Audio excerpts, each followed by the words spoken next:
Right. The wish me well space, which is essentially when any employee is leaving your organisation, hopefully not for the last time, is probably, I would say, one of the most overlooked employee experiences, right? Lots of businesses don't invest in it. It's, maybe an afterthought. Maybe once someone's gone, you're like, maybe I could have done that differently. What we're going to talk about today is why in skills-based organisations, this might be an opportunity for organisations to really see the value that it can bring. What do you guys reckon to that? Yeah, I think Wish Me Well space is unfortunately often the forgotten child within the experience areas. So today, Emily and I are here to really sell it a bit. Yeah, I'm going to bring it to life, put some colour into it, and talk a bit more about bringing those skills back into the organisation. Yeah, exactly. Like in an ideal world, I think you want every employee who leaves the business to leave with a good taste in their mouth. You want them, if the opportunity arose or another opportunity came up or the circumstances changed, you want them to want to come back, and you want them to sit in the pub with their friends. And if someone mentions that organisation, say, actually, that's a great shout, apply for a job there. So you want them to still be your evangelist even after they've left.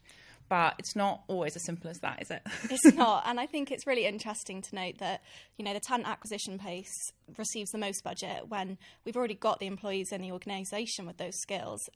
We should focus a little bit more on the wish me well and offboarding process to make sure we retain that knowledge.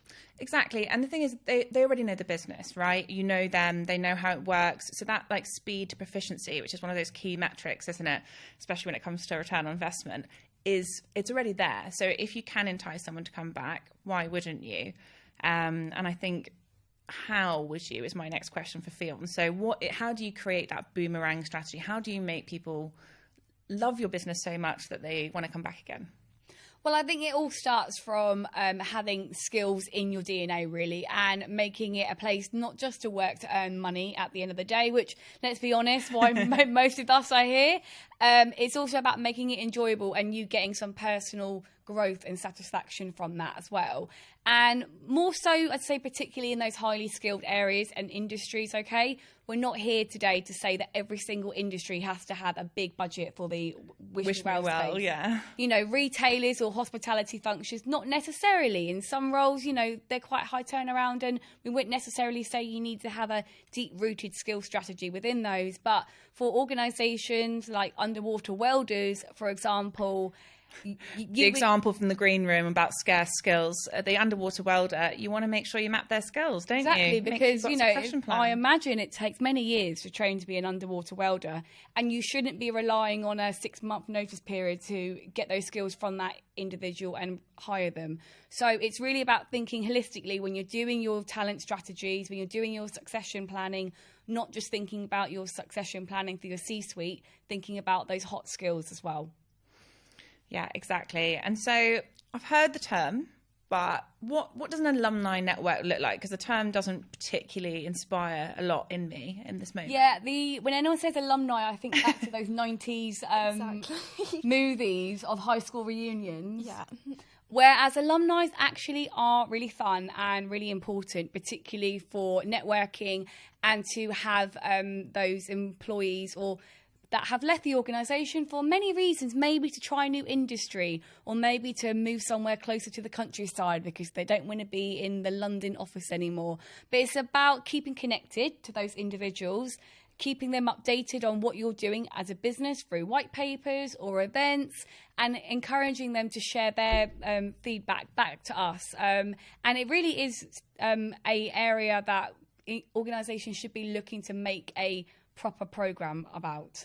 I think as well, if the employee leaves with a positive mindset, they're going to want to come back to the organisation with those new skills they might have learnt somewhere else as well and give back to the organisation. Exactly. They could be at the start of that journey. They might go and pick up loads of new skills, become even more valuable, and then come back into a new role. So that's brilliant. So hopefully that's given a sort of snapshot of why you would choose Wish Me Well to invest in. It's not for everyone. You're not going to be able to do a really complex offboarding process with every single employee if you've got huge quantities of employees to get through. But if you do have scarce skills, if there are particular demographics that are hard to hire, hard to retain, you can't upskill those in-house very easily, then it's a good option for you. I also think we should also talk about if before the employee does leave the organisation, what you can do as an organisation to make sure that you don't have this frantic need to try and get those skills from that person. I think what you've mentioned there is excellent. I think when an employee leaves, that first instant is just panic. You think, you know, how are we going to cope without them?